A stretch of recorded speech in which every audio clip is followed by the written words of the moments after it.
ರಾಹುಲ್ ಗಾಂಧಿ ಅದೊಂದು ಜೋಕರ್. ಅದಕ್ಕೆ ತಲೆನೂ ಇಲ್ಲ. ಅದು ಏನು ಅದಕ್ಕೆ ಡಿಗ್ನಿಫೈ ಹೆಂಗಿರ್ಬೇಕು ಅನ್ನೋದು ಗೊತ್ತಿಲ್ಲ. ನೋಡ್ರಿ, ಪಾರ್ಲೆ ಕಂಪ್ನಿದು ಒಂದು ಚಾಕ್ಲೇಟ್ ಕೊಟ್ಟಾರ. ಏನು ತಪ್ಪೇನಾಯಿತು? ನೆಹರೂನ ಹಂಗೆ ರಾತ್ರಿ ಲಾಡ್ ಮಾಡ್ಕೊಂಡು ಬ್ಯಾಟನ್ ಮನೆಗೆ ಏನು ಮಕ್ಕೊಂಡಿಲ್ಲಲ್ಲ.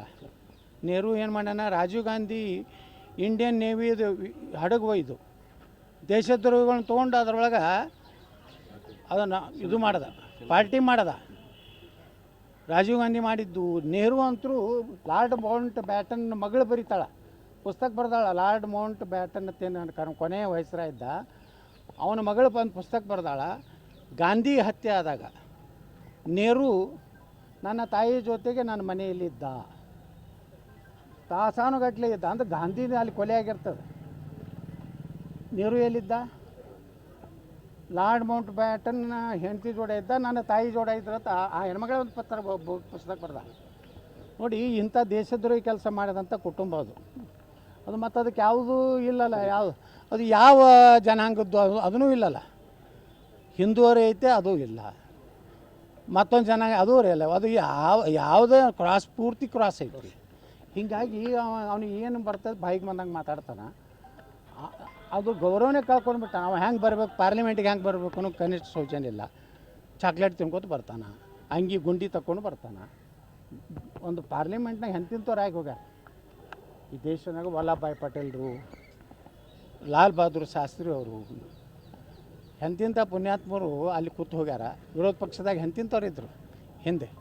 ಈಗ ಇಂಥವನೊಬ್ಬನ ಅಯೋಗ್ಯನ ಮೊದಲು ಇವನೇ ದೇಶದ್ರೋಹಿ ಎತ್ತು ಒಳಗೆ ಹಾಕ್ಬೇಕು. ನನಗೆ ಕೇಳ್ತಾರೆ ಅಷ್ಟು ಹಗರಣ ಅದಾವೆ. ಇವ ಸುಬ್ರಹ್ಮಣ್ಯಂ ಸಾಹೇಬ್ ಹೇಳಿದ್ರು, ಗಾಂಜಾ ಚರಸ್ಸು ಮತ್ತು ಇದ್ರಾಗ ನಶೆದಾಗ ಇಂಟರ್ನ್ಯಾಷನಲ್ ಏರ್ಪೋರ್ಟ್ನಾಗ ಸಿಕ್ಕಿದ್ದ. ಅವತ್ತು ಅಟಲ್ ಬಿಹಾರಿ ವಾಜಪೇಯಿ ಪ್ರಧಾನಮಂತ್ರಿ ಇದ್ದರು. ನಮ್ಮ ದೇಶದ ಮರ್ಯಾದೆ ಹೋಗಬಾರ್ದು ಅಂತೇಳಿ ಇವನು ಬಿಡಿಸ್ಯಾರ. ಏನೇ ಹೋಗಿದ್ದಲ್ಲ, ಇವ ಡ್ರಗ್ ಅಡಿಕ್ಟ್ ಇದ್ದ. ಪ್ರಧಾನಮಂತ್ರಿ ಬಗ್ಗೆ ಮಾತಾಡೋ ನೈತಿಕತೆ ಇಲ್ಲ. ಪ್ರಧಾನಮಂತ್ರಿ ಇಡೀ ತನ್ನ ಜೀವನಾನೇ ದೇಶಕ್ಕೆ ಕೊಟ್ಟಂಥ ಪ್ರಧಾನಮಂತ್ರಿಗಳದಾರ. ಈ ಪಾಕ್ಲೇಟ್ ಕೊಡುವಂಥದ್ದು ಏನಿಲ್ಲ. ಚಾಕ್ಲೇಟ್ ಕೊಟ್ಟಿದ್ದರಿಂದ ನಮ್ಮ ದೇಶದ ಒಂದು ಪ್ರಾಡಕ್ಟು ಜಗತ್ತಿಗೆ ಗುರ್ತಾಯಿತು. ಅಂದ್ರೆ ಭಾರತನಾಗೂ ಇಂಥ ಒಂದು ಚಾಕ್ಲೇಟ್ ತಯಾರು ಮಾಡ್ತಾರಪ್ಪ. ಮತ್ತು ಅವರು ಇಟ್ಲಿ ಪ್ರಧಾನಮಂತ್ರಿನೇ ಅಪ್ರಿಷಿಯೇಟ್ ಮಾಡ್ಯಾರಲ್ಲ, ಪರಿಶ್ರಮಿ ಪ್ರಧಾನಮಂತ್ರಿ ಅಂತೇಳಿ ಬಿರುದು ಕೊಟ್ಟಾರೆ. ಯಾರು? ಇಟ್ಲಿ ಪ್ರಧಾನಮಂತ್ರಿ. ಹಾರ್ಡ್ ವರ್ಕ್, ಪರಿಶ್ರಮ ಅನ್ನುವಂಥದ್ದಕ್ಕೆ ಯಾವುದೋ ಒಂದು ಸಂಸ್ಕೃತಿ ವರ್ಡ್ ಉಪಯೋಗ ಮಾಡಿ ಅದನ್ನು ಹಾರ್ಡ್ ವರ್ಕ್ ಅಂತ ಹೇಳ್ತಾರೆ. ಒಬ್ಬ ದೇಶದ ನೋಡ್ರಿ, ನಿನ್ನೆ ಶರದ್ ಪವಾರ್ ಹೇಳ್ಯಾರ. ಶರದ್ ಪವಾರ್ ವಿದೇಶದ ಪ್ರಧಾನಮಂತ್ರಿ ಹೋಗಿದ್ದನ್ನು ನಾವು ಅಪಮಾನ ಮಾಡಬಾರ್ದು. ಅವ್ರ ದೇಶಕ್ಕೆ ಒಳ್ಳೇದಾಗೋದಕ್ಕೆ ಅವರೇನು ನೋಡ್ರಪ್ಪ. ನಮ್ಮ ಮೋದಿಯವ್ರಿಗೆ ಏನು ಕುಡಿ ಚಟ ಇಲ್ಲ, ತಿನ್ನು ಚಟ ಇಲ್ಲ, ಯಾವುದೂ ಇಲ್ಲ. ಅವ್ರು ಎದಕ್ಕೆ ಹೋಗ್ತಾರೆ? ದೇಶದ ಸಲುವಾಗಿ. ಇವತ್ತು ಬ್ರೆಜಿಲ್ಗೆ ಹೋದರು. ಅಲ್ಲಿ ಹೋದರೆ ಒಂದೊಂದು ದೇಶಕ್ಕೆ ಹೋದರೆ ಒಂದೊಂದು ದೇಶಕ್ಕೆ ತೊಗೊಂಡು ಬರ್ತಾರೆ. ಯಾರು? ರಾಜರಾಜ ಚೋಳನ ಕಾಲದಲ್ಲಿ 1016ನೇ ಇಸ್ವಿಯಲ್ಲಿ ಅವರ ಇತಿಹಾಸ. ಇವತ್ತು ತಮಿಳ್ನಾಡ್ದಾಗೇನು ಸಂಸ್ಕೃತ ಅಂದ್ರೆ ಅವ್ರ ವಿರೋಧಿಗಳು, ಅಲ್ಲಿಂದ ಸನಾತನ ಧರ್ಮದ ವಿರೋಧಿಗಳು ಏನೋ ಒಂದು ಇದೆ. ಆ ರಾಜರಾಜ ಚೋಳ ಏನಿದ್ದ ಅವನದು ಇದು ಎಲ್ಲಿ ತಾನೇ ಇತ್ತು? ಕಾಂಬೋಡಿಯಾ ತಾನೇ ಇತ್ತು ಅವನದು ರಾಜ್ಯ. ಅವ್ರ ಇತಿಹಾಸ ಇರಲಿಲ್ಲ. ಇವತ್ತು ಇತಿಹಾಸಕ್ಕೆ ಮೋದಿಯವರು ಹೋಗಿದ್ದರಿಂದ ಅವನ್ನೆಲ್ಲ ನಮ್ಮ ಪ್ರಧಾನಮಂತ್ರಿಗಳು ಕೊಟ್ಟಾರೆ.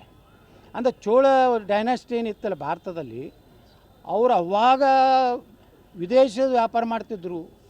ಚೋಳ ರಾಜ ಕಟ್ಟಿದಂಥ ಆ ದೇವಸ್ಥಾನ ನೋಡಿದ್ರೆ ಇವತ್ತು ಅದ್ರ ಮ್ಯಾಗಿನ ಗುಮ್ಟ ಹೆಂಗೆ ಇವತ್ತಿನ ಇಂಜಿನಿಯರ್ಸ್ಗಳಿಗೆ ಸಹಿತ ಚಾಲೆಂಜ್ ಐತಿ. ಇದು ಹೆಂಗೆ ಇದನ್ನು ಸುಮಾರು 500 ಟನ್ನೇನು ಒಂದು ಗುಮ್ಟದ ಮ್ಯಾಗ ಎಷ್ಟೋ ಎತ್ತ ಐತೆ. ಅಂದ್ರೆ ಆ ರಾಜಂದು ಏನು ಕಲ್ಪನೆ ಇತ್ತಂದ್ರೆ, ಇಡೀ ಜಗತ್ತಿನಲ್ಲಿ ನಾ ಕಟ್ಟಿದಂಥ ದೇವಸ್ಥಾನದ ಎತ್ತರ ಇರ್ಬೇಕಂತ. ಅಂಥ ರಾಜನ ಇತಿಹಾಸ ಇವತ್ತು ನಮ್ಗೆ ಗೊತ್ತಾಗಿದೆ. ಆ ರಾಜನ ಕಾಲಕ್ಕೆ ತಮಿಳು, ಸಂಸ್ಕೃತ ಎರಡೂ ಭಾಷೆಗೆ ಗೌರವ ಕೊಟ್ಟಂತ ಇಂಥದ್ದೆಲ್ಲ ಪ್ರಧಾನಮಂತ್ರಿಗಳು ತೊಗೊಂಡು ಬಂದಾರ.